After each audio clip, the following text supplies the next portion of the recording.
a perfect time to remind you of another time. And I've done this before, and I want to remind you again, because I sense there's a lot of this. From George Washington, The Crossing. During the second week of March 1776, I just sense that people are, no matter what I say, no matter how I say it, some people just are stuck. And I want to help. I'm not a psychiatrist, I'm not a psychologist, but I want to help. And the way I can help is look at history. And the way I can help is another brief look at the Battle of Trenton. From George Washington, The Crossing. During the second week of March 1776, General George Washington scored a major victory 4 months before the Declaration of Independence was signed. He forced the British to leave the city of Boston where the spark of the Revolution had been struck. Keep in mind, the British were the strongest military force on the planet. Washington had the heavy cannons that Colonel Henry Knox and his men had valiantly brought from Fort Ticonderoga and placed into position in Dorchester Heights, a piece of hilly land projecting into Boston Harbor.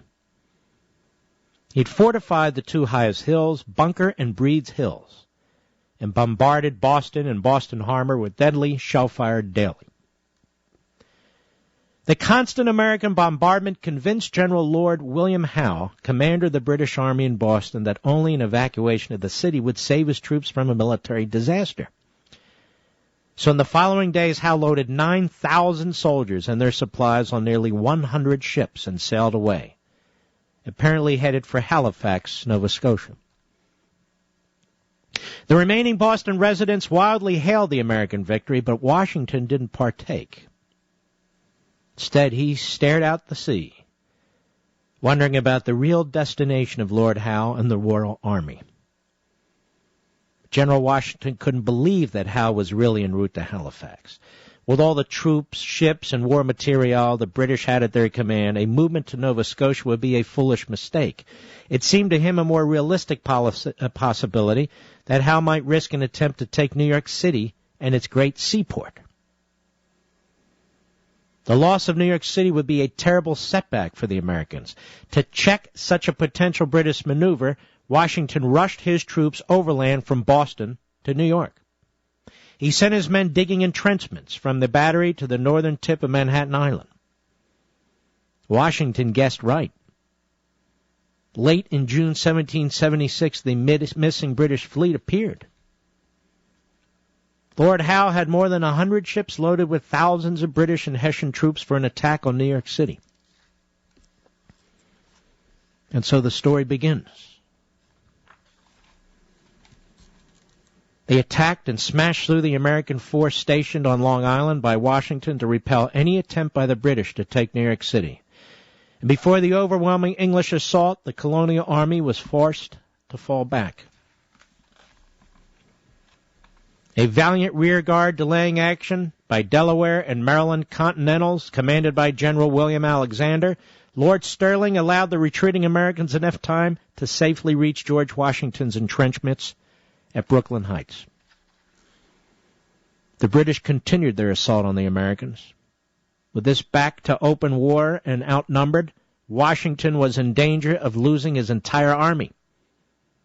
He ordered his men to gather all the boats they could find and bring them to the East River at dusk. Colonel John Glover's regiment of Massachusetts fishermen began the enormous task of transporting the American troops at night in a rainstorm to Manhattan Island. It was done so quietly the enemy never knew it was happening. The Americans got away with all their guns, horses, food, and ammunition. Washington took one of the last boats to cross as the foggy dawn lifted, and Howe and the Redcoats found Brooklyn empty. The British pressed their assault on the Americans, forcing General Washington to retreat further from his positions in Manhattan, leaving Fort Washington on the New York shore and Fort Lee on the New Jersey side of the Hudson River to defend themselves against the entire British Army and Navy. So the two forts fell to the Redcoats in quick succession, with the loss of large quantities of valuable supplies and 2,600 American officers and men taken prisoner. Having now lost Long Island, Brooklyn, and Manhattan to the enemy, Washington realized General Howe's next target would be the capital of the Revolution, Philadelphia, Pennsylvania itself. His plan called for reaching Pennsylvania before the British.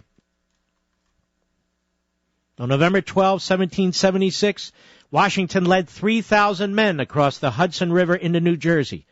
General Lord Cornwallis, commanding 10,000 British and Hessian troops, quietly followed, confident they'd catch and destroy the Americans in a short time. And pursuing the rebels relentlessly, they didn't allow them to rest. While the weather turned cold and steady, chilling rain fell heavily.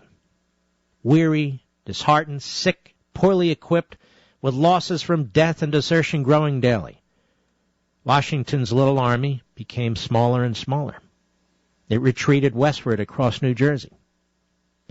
A pursuing British officer wrote, quote, "Many of the rebels who were killed were without shoes and stockings, and several were observed to have only linen drawers, also in great want of blankets.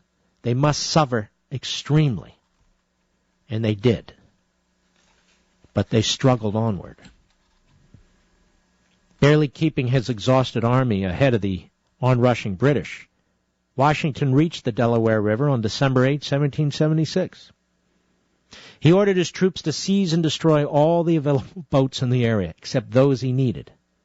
Then they crossed into Pennsylvania.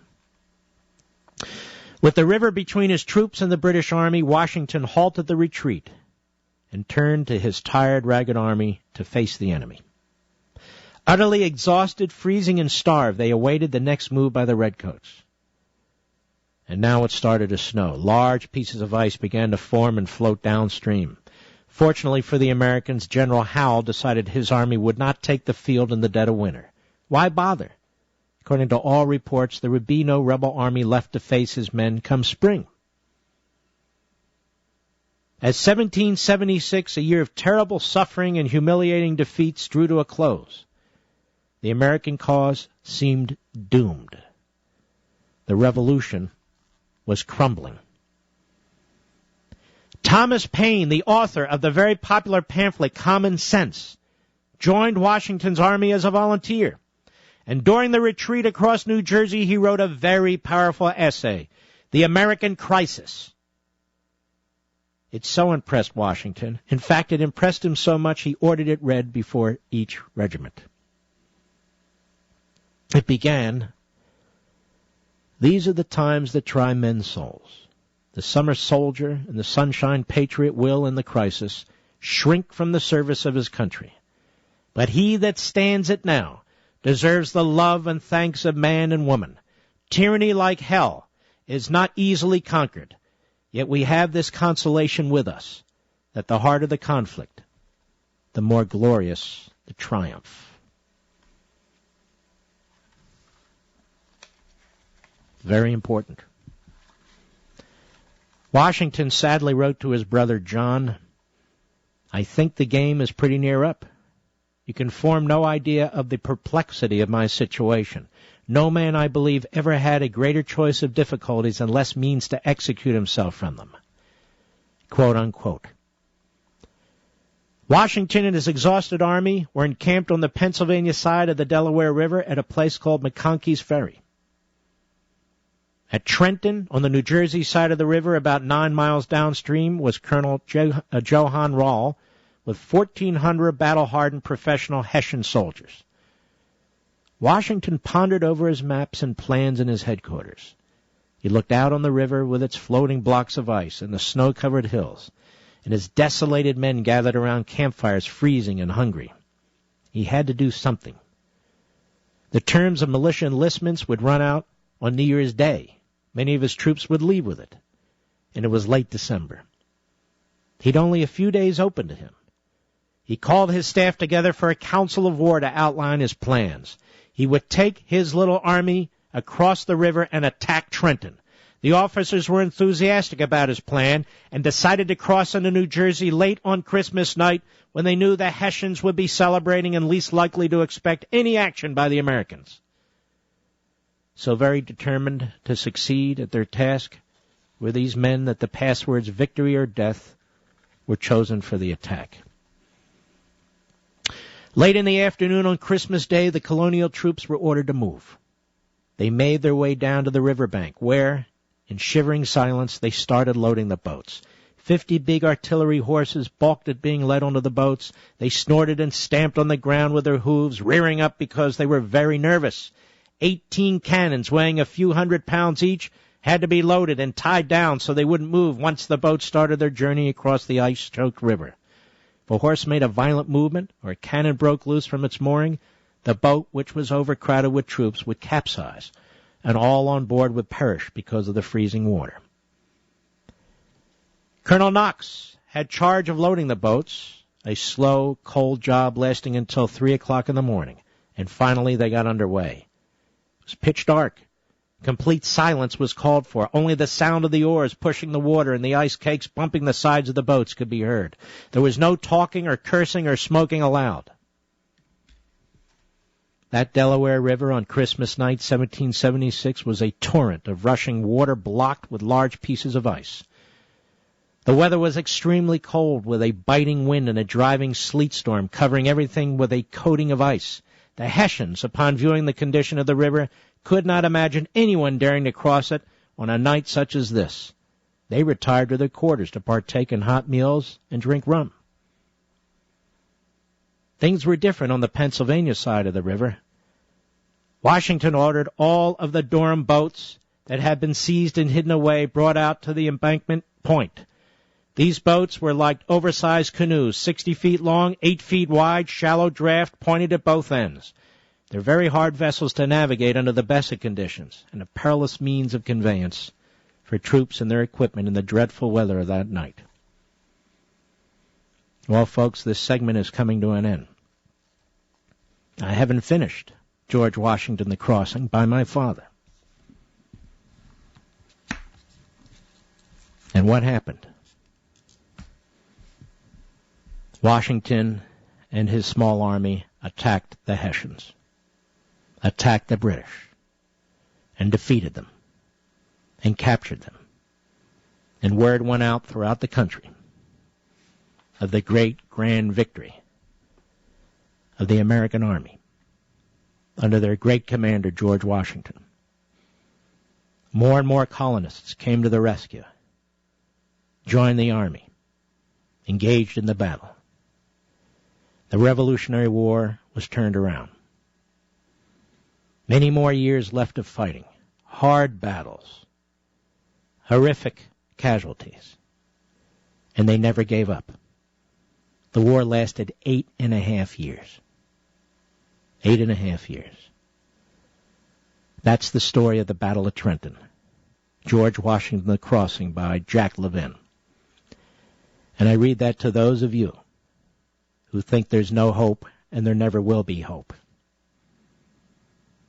There can be leaders, there will be leaders. And there are leaders in this audience. Some people have left post